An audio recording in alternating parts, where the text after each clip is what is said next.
welcome to Martini time. It's cold here in the house. When you get older, you get colder, I've discovered. And so even though we have heat going, the furnace is struggling to keep up. So there's, a little bit of it drops and then it's up and down, So anyway, I've got my computer gloves. Still pick my ears and nose. So what's in the news today? Well, there are three storms. There's the northeaster going like that, and there's the Trump storm like that, and there's the Sessions with the marijuana storm like that. These are very interesting storms, and I love to see parallels. Having a metaphorical mind, the exterior world and the inner world are resonating. They always resonate. Your mind and your body resonate. You think something, your body feels it. Your body does something, your mind reacts to it. There's a resonance between the two. They're different, but they can't be separated. And so what one does, the other does. And they move like this, you see. And so when you get a perfect storm, you get a feedback, a gathering feedback. It's like, with the northeaster storm, you get a depression.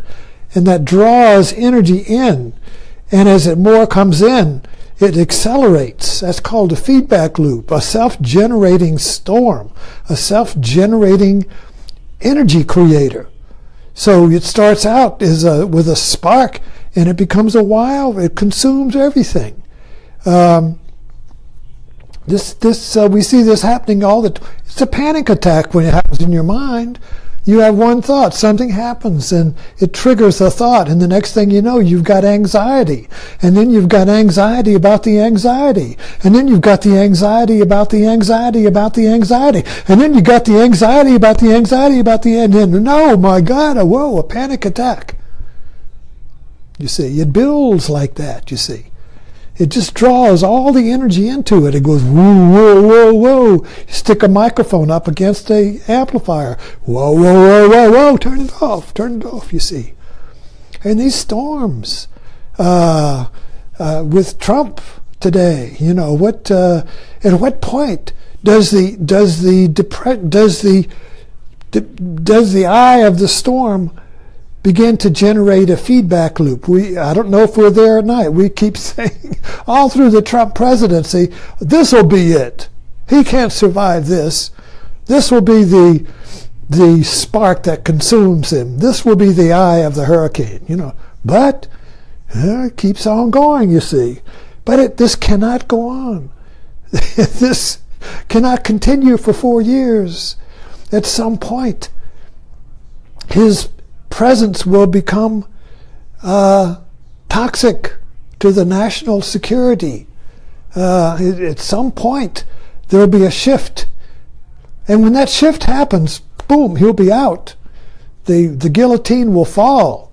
He'll be impeached. The end will, it'll happen very suddenly. I think it can't be drawn out for years. I think once the turning point happens, once the shift happens, everything shifts. Everything shifts. And the same with the marijuana. It's very ironic, You started out with the war on 60s, everybody smoked pot. Then there was the Nixon reaction, law and order. And pot and the Democrats got associated, and the hippies. And so war on drugs, you see. And then, of course, the black community got involved with crack cocaine, which got introduced into the black community. And so then it becomes a racial thing. And then it becomes a political thing. You see, it's the war on drugs. And all the time, gradually the millennials are coming, new generations are coming, and pot's everywhere. It's like prohibition. New York City and in the cities and during Prohibition, you go to the speakeasies and you get your martini But it was so much fun because you had to knock on the door. Let me in. I want a drink, you see. It makes sin fun.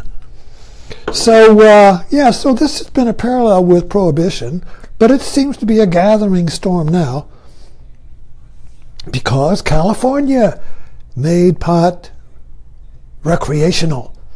And there's a gold rush now. Oh, it's very ironic to me. All the potheads, all the people that were smoking pot in their basement and dreaming about legalization are now going to be the entrepreneurs, are going to become pot billionaires. You see? And so it's very ironic. And then I also noticed, too, that once there's a shift happening with marijuana, which also will liberate the good side of marijuana, the medical side. The discoveries that the weed offers, as potentials that are unnoticed and undiscovered because there was no research for it, you see. So anytime we look at the world moralistically instead of pragmatically, anytime we look at the world morally, we declare things absolutely evil. So pot got declared absolutely evil, okay? So that but then I remember when I first smoked it back in the late 60s, and I smoked it, and they're wrong. This is good. This is good. They're wrong. Now, what was good when I smoked the pot was the feeling of my being. Pot kind of like makes you aware of your being, and it takes away it takes you out of your judgmental mind. Oh, this is good, you see. So so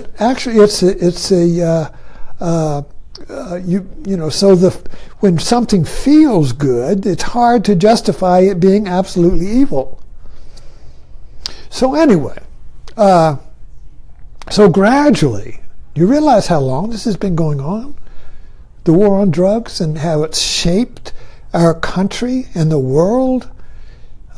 It's shaped it and created a whole dark side. It's created the evil empire of cartels, the dark business, and the violence, just like in Prohibition, Al Capone and the mafia and the gangsters, and they're all weak us now, but the new drug ones are up, you see.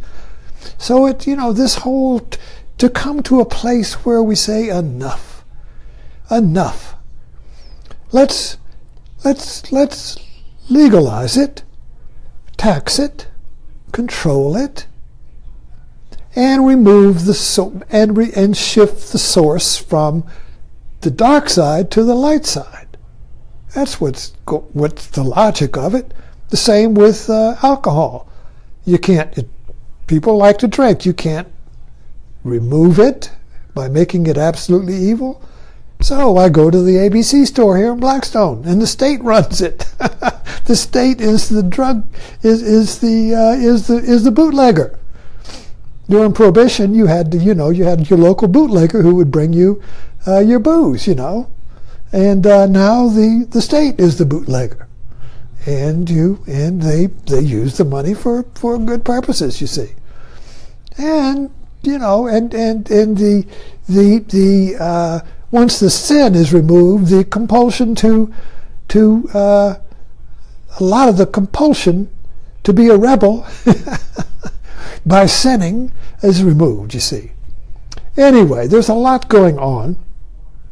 The storm around pot. So Sessions comes in. Now, I think Sessions is a Civil War reenactor.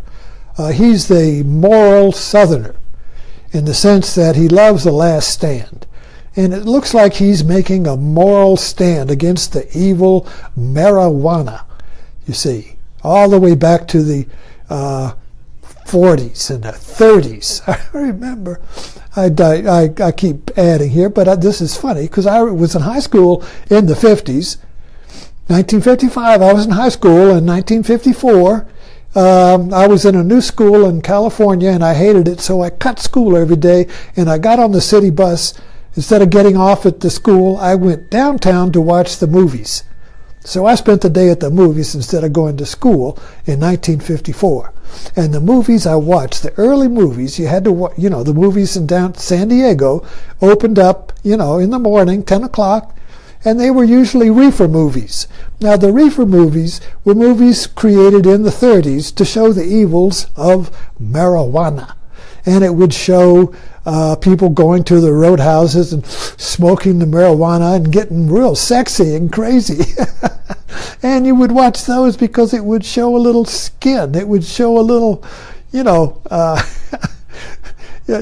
it was just, the movies, it was like not to stop you from smoking marijuana. It made you want to smoke marijuana.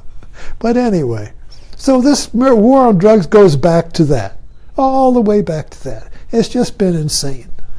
And it's been a lot, so I think Sessions will stimulate the reaction from the states who are now, the states that are 28 states have made it medical marijuana legal, and now I think 11 states have made it legal, or more are coming, you see. And now money, follow the money. Now there's big money coming in, you see. And the states are removing their debt, have money to play with, you see, have energy. And they're not going to let a little twerp like Sessions put a stop to this because he believes marijuana is absolutely evil, you see. Absolutely evil. That's the problem. The absolute. Take the absolute out of it, you see. Take the absolute out, and you get pragmatism. Okay, thank you for dropping in.